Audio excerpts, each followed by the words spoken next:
সন্ত্রাসী হামলায় প্রাণ হারানো এনওয়াইপিডি ডিটেকটিভ দিদারুল ইসলামকে বীরোচিত সম্মান জানানোর জন্য পরিবারের পক্ষ থেকে কৃতজ্ঞতা জানালেন তার বাবা আব্দুর রব। একমাত্র ছেলের অকাল মৃত্যুতে শোকাহত হলেও নিয়োগবাসী এবং এনওয়াইপিডির ভালোবাসা তাকে সাহস জুগিয়েছে। তিনি জানান, ছেলের এমন দায়িত্ববোধ তাকে গর্বিত করেছে। সেই সাথে দিদারুলের সন্তানদের বড় করা ও তাদের ভবিষ্যৎ নিরাপদ ও সুনিশ্চিত করার জন্য সবার সহযোগিতা চান আব্দুর রব।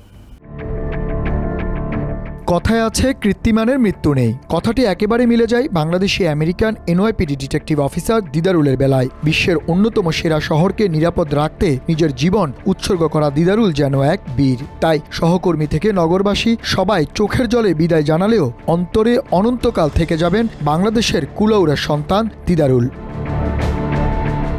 এনওয়াইপিডির তথ্য মতে নিউ ইয়র্ক সিটিতে বর্তমানে সক্রিয় অফিসার আছেন প্রায় 34,000, যার মধ্যে বাংলাদেশি বংশোদ্ভূত প্রায় 1,000। সেখানে গত 10 বছরে সিটিতে দায়িত্বরত অবস্থায় নানা কারণে খুন হয়েছেন 12 জন অফিসার, যার মধ্যে একমাত্র বাংলাদেশি খুন হন দিদারুল। 2 সন্তান ও অনাগত সন্তান রেখে যাওয়া দিদারুল সেখানে দৃষ্টান্ত স্থাপন করলেন। আমেরিকার নিরাপত্তার জন্য জীবন বিলিয়ে দিলেন বাংলাদেশের এই কৃতি সন্তান, যা দিদারুলের পিতার শোককে করেছে শক্তি। মানুষের সবাই সম্মান পাবে, এই তো আমার ছিল সবসময় তার উপরে। যাক, আল্লাহ মেহরবান হয়ে গেছে, আমার ছেলেটা আল্লাহ নিয়ে গেছেন। আমি আল্লাহর কাছে শুকরিয়া আদায় করি, আল্লাহ যেন আমার ছেলেটি জান্নাত পাখি করে। সবাই কাছে সাজানো এই ঘরের কোনায় কোনায় জমা সন্তানের স্মৃতি। যে ঘরে গড়ে তুলেছেন গোছানো সংসার, আজ দিদারুলকে ছাড়া সব শূন্য। নিজের একমাত্র ছেলের মৃত্যুর খবরে অসুস্থ হয়ে হাসপাতালে ভর্তি ছিলেন দিদারুলের পিতা, কিন্তু বীর সন্তান জন্ম দেয়া আব্দুর রব দমে যাবার মানুষ নন। নাতিদের দিদারুলের মতো অকুতোভয় হিসেবে বড় করার দায়িত্ব নিচ্ছেন।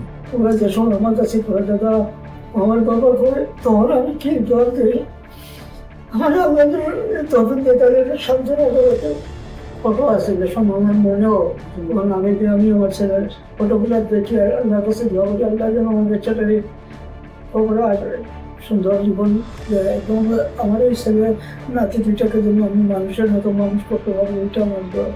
সেই সঙ্গে পরিবারের এই কঠিন সময়ে শুধু শ্রদ্ধা বা শোক জানানো নয়, আগামীতে এই শহরের জনপ্রতিনিধি থেকে সাধারণ মানুষ সবাইকে সুখে দুঃখে তাদের পাশে পাবেন, এমনটাই প্রত্যাশা করেন তিনি।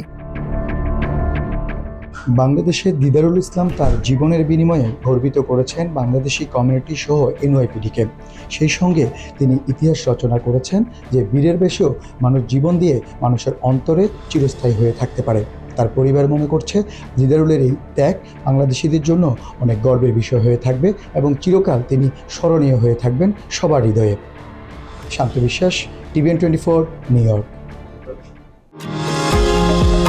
নিউ ইয়র্ক থেকে সম্প্রচারিত TVN24 টেলিভিশন বিশ্বজুড়ে বাঙালির কণ্ঠস্বর।